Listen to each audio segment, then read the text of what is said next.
Yes. Hi. You know, a lot of people are saying it's your year. It's kind of like a comeback story in the press. They're saying that because you not only did well as an actor but now as a director. So can you kind of tell us what it feels like to have the buzz around you, kind of coming back and solidifying you're definitely a Hollywood Well, I don't know about all that. I do know that I worked on a movie with a lot of really talented people who worked really hard, and I'm really proud of it. And I had great producers who you see standing next to me, and tonight's just a purely wonderful night to enjoy that and be so grateful that we were honored this way. Yes. Hi. Hard question. What, after you didn't get the Oscar nomination, Best Director, what the hell are your consiglieres telling? I mean, this is absolutely ridiculous that you were nominated. I don't get it. It's not Julie Ben Affleck. It's Argo Ben Affleck. What is it? What are they telling you? Is it the math that this Academy has? I mean, what is it? What Do you have consiglieres? I was going to say, I don't know what you imagine my life is like. It sounds a lot cooler than it is. I tell you, Ben, I don't think you're going to make it, kid. That's it. That's the consigliere right there. I don't look too far, handicap, those kinds of things. I'm really grateful. We got nominated for 7 Oscars, including Best Picture. I was thrilled. I mean, if you can't be happy with that, your prospects for like long-term happiness are probably pretty dim. I'm elated. I'm elated tonight. I feel like the luckiest guy in the world. You are. Thank you. Thank you very much.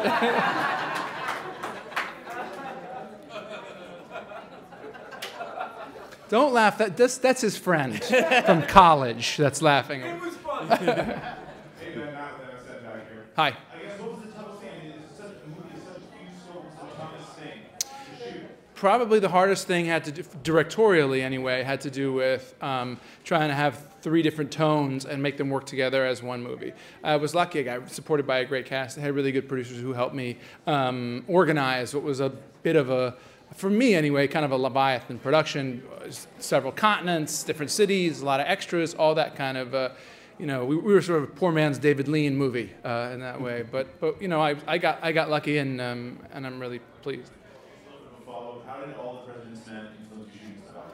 Well, it sounds like you got us. It was heavy.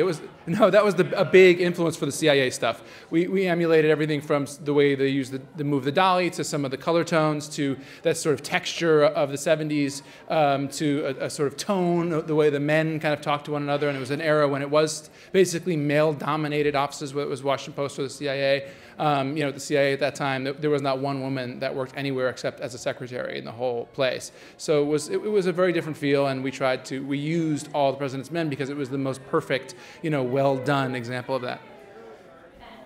Yes. Hi. Online, people are freaking out and so happy for you. So is there honestly no part of you that's like in your face, Academy, like you feel good tonight?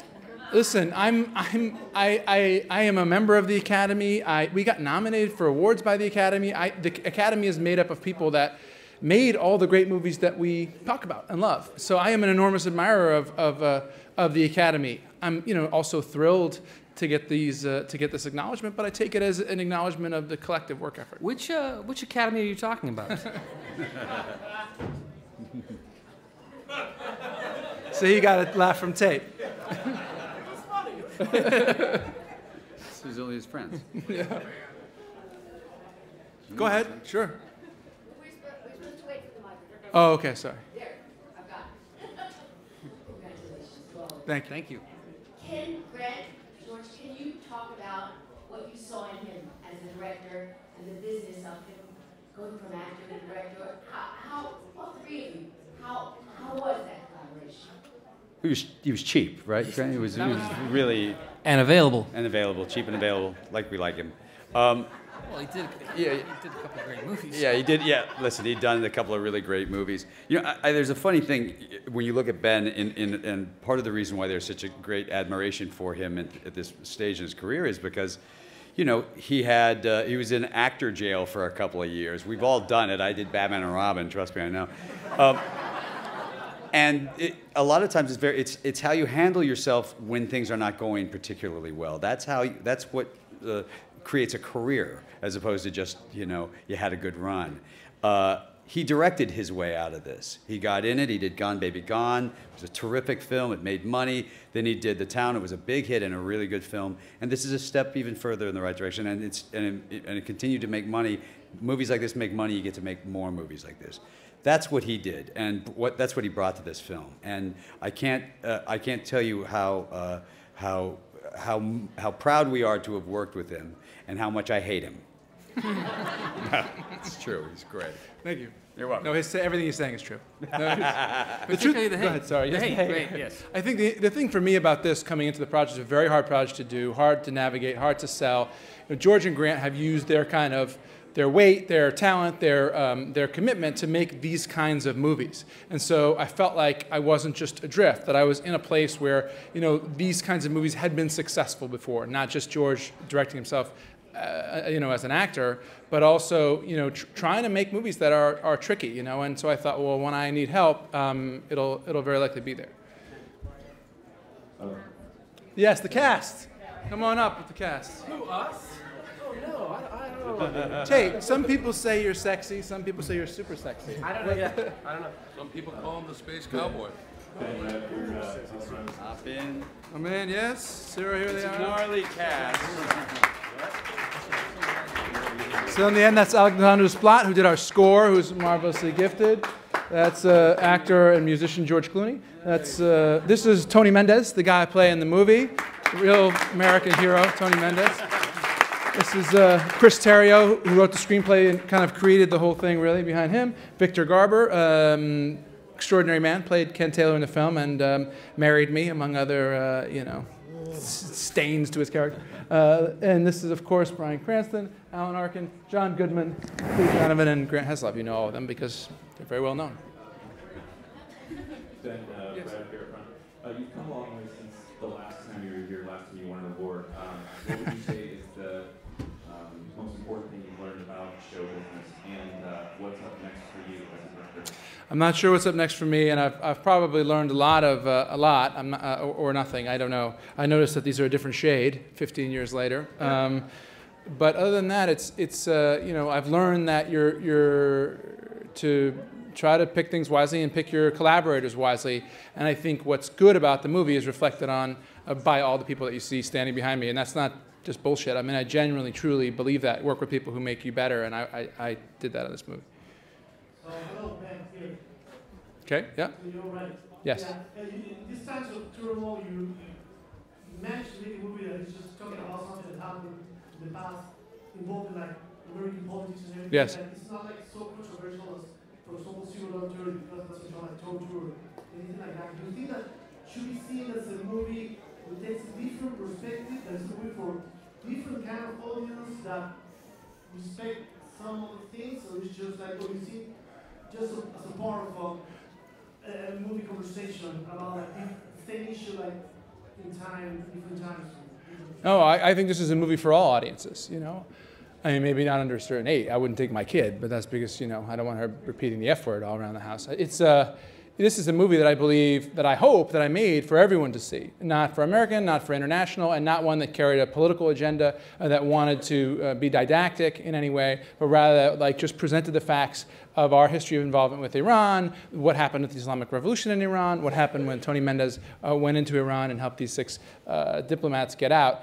And what I very carefully tried not to do was to do a lot of editorializing about it, but rather hope that by telling just the simple, startling, astonishing facts of this story, the audience would sort of reflect something of themselves on that, and then the themes of the movie would resonate with them. You're welcome. He's humble. What's your take on Ben not being nominated by the Academy for Best Director? Yeah, this will work out well. I'm disappointed. I was disappointed. I think that he did a phenomenal job with the film, and I thought that he should have been nominated. But you can't figure out what goes on in the Academy, and he's still nominated for Best Picture, and we've still got a shot at that for you. And I really do believe that we talked about this for the next day for a while. you know, we got 7 nominations out of this film. He did a wonderful job, and it all happened because of what he put together. So it's disappointing, but we're not out of the water yet. So, you know, we're not dead yet. Yeah, I mean, George is really, honestly and truly the smartest guy about a lot of this stuff going on, politics, Hollywood and politics, you know, a lot of different things. He's a very strategic, bright, wise guy. I just said that to embarrass him. But, you know, I really, really agree with what he's saying about, you know, you have to remember we got these nominations. It's a wonderful thing, a wonderful kind of exciting thing to frame it as being about, like, the nomination I didn't get. Like, I also didn't get the acting nomination. You notice no one was saying I got snubbed there. But, you know, we're really proud of this. And one of the nice things about just taking me out of it as director is that it doesn't make it about me. It makes it about the movie. And I agree with George. We're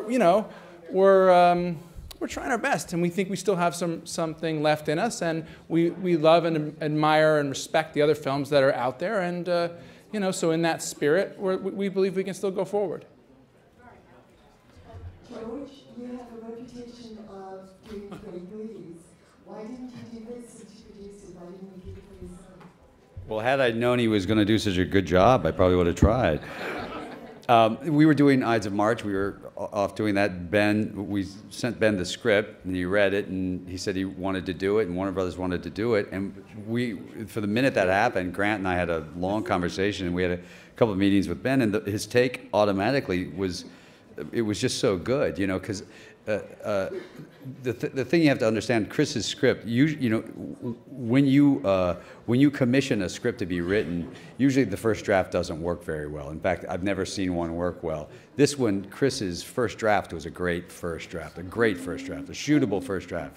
And it only got better with that. And when Ben came along, the tone of it somewhat changed, which was good and even better for it. So it was his take on it. Well, we leaned a little harder on the comedy in the first draft because there was some funny stuff that went on in Hollywood, at the Beverly Hilton, actually, where we shot some of it. And when Ben came on, his take was, much straighter forward about the drama and the thriller part of it. And he was absolutely right, and it was great, and it was really fun to work with him on it like that. So it really was we were very happy with the choice, and I have no regrets at all. We lost Carrot Top. Yeah. Bye, you guys. Thank you. Hey, everybody. Let's go this way.